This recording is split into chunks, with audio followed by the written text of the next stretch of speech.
আসসালামু আলাইকুম সবাইকে। সবাই কেমন আছেন? ঘড়ির কাঁটা ঠিক নিজের গতিতে চলতে থাকে, তার আপন গতিতে। আর ঠিক তেমনি আমার কাজগুলো থেমে থাকে আমার গতির জন্য। আমার গতি কখন চালু হবে আর তখনই কিন্তু আমার কাজগুলো চালু হবে। আমাকে ছাড়া আমার কাজগুলো একদম অসম্পূর্ণ থাকে। আর তেমনি কিন্তু আমার নিজের কাজগুলো আমাকেই করতে হয়, আমার নিজের খেয়াল আমাকেই রাখতে হয়, আমার নিজেরটা কিন্তু আমার নিজেকেই বুঝতে হয়।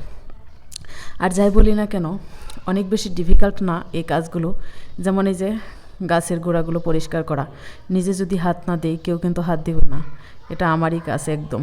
পুরুষের কাজ কিন্তু এটা না, যে বাড়িতে উঠানে গাছ লাগানো হলো, বাড়ির আঙিনায় গাছ লাগানো হলো, ওগুলো কিন্তু সে পরিষ্কার পরিচ্ছন্ন করবে না। ওগুলো খেয়াল কিন্তু আমাকেই রাখতে হবে। কখন সার বিষ, কখন পানি লাগবে, তার পরিচর্যা কিন্তু আমাকেই করতে হবে। এটা কেউ করে দেবে না। এটা একজন পুরুষ মানুষ কখনোই কিন্তু করবে না। সে যত ভালোই হোক, সে ভালো হলেও কিন্তু এগুলোর খেয়াল রাখবে না, সে অন্য কাজের খেয়াল রাখবে।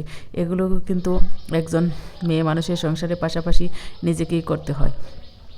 আর এই অপ্রয়োজনীয় আগাছাগুলো এত বেশি হয়েছে, যেমন গাছের গোড়াটা একদম ভরে আছে, এগুলোর যত্ন না নিলেও কিন্তু এই গাছগুলো হয়। আর অযত্নে কিন্তু আমার এই গাছগুলো একদম থেবড়ে আছে, বাড়তেছে না। যাই হোক, সকালবেলা ভাবলাম যে আজকে আমার গাছের পরিচর্যা আমি করবই। এক একটা গাছের এক এক রকম পরিচর্যা করেছি। কত গাছে আমি খড়ি দিয়ে উপরে উঠিয়ে দিয়েছি, বেঁধে দিয়েছি, আগাছা পরিষ্কার করেছি। আবার কোনো কোনো গাছে আমি মাটি দিয়েছি, মাটি দিলে গাছটা একটু শক্ত হয় আর গোড়াটা নড়বড়ে থাকে না, উপরে উঠতে অনেক সুবিধা হয় গাছের জন্যে। আমার কাজগুলো করতে অনেক ভালো লাগে, যেহেতু সংসারের কাজ এগুলো। সংসার করতে আমি অনেক বেশি ভালোবাসি। সংসারের সব কাজকে আমার পছন্দ হয়, কোনো কাজকে আমি অপছন্দ করি না, নিজের মতো করে করি। এখানে লেবু গাছের পাশে একটু ছায়া, আর এখানেও কিছু গাছ হয়েছিল, গাছগুলো পরিষ্কার করে নিয়েছি। আর এই যে পাশে পাশে হাত দিয়ে চেপে চেপে মাটিগুলো দিয়ে আটকে দিলাম, তাহলে কিন্তু আর গাছগুলো পড়ে যাবে না। আমার এখানে আছে বরবটি গাছ, লাউ গাছ, আর আছে বটবটি আছে, ঢেঁড়স আছে, দাঁড়া আছে, কচু শাক আছে, ছোটো ছোটো ঢেঁড়সের গাছ আছে। সব শাকসবজি মিলেই কিন্তু আমার এই বাগানটা। আর অনেক বেশি গাছ সে আটকে গিয়েছে এখানে, মনে হয় কোনো বাতাসই ঢুকতে পারে না। আর এই গাছগুলো না, আমার মনে হয় আমার জন্য অপেক্ষা করে, আমি কখন এর পরিচর্যা করব, কখন যত্ন করব। আর এদের ভাষা না আমি অনেক ভালো বুঝি, আর এদের প্রতি আমার একটা মায়া হয়ে গেছে।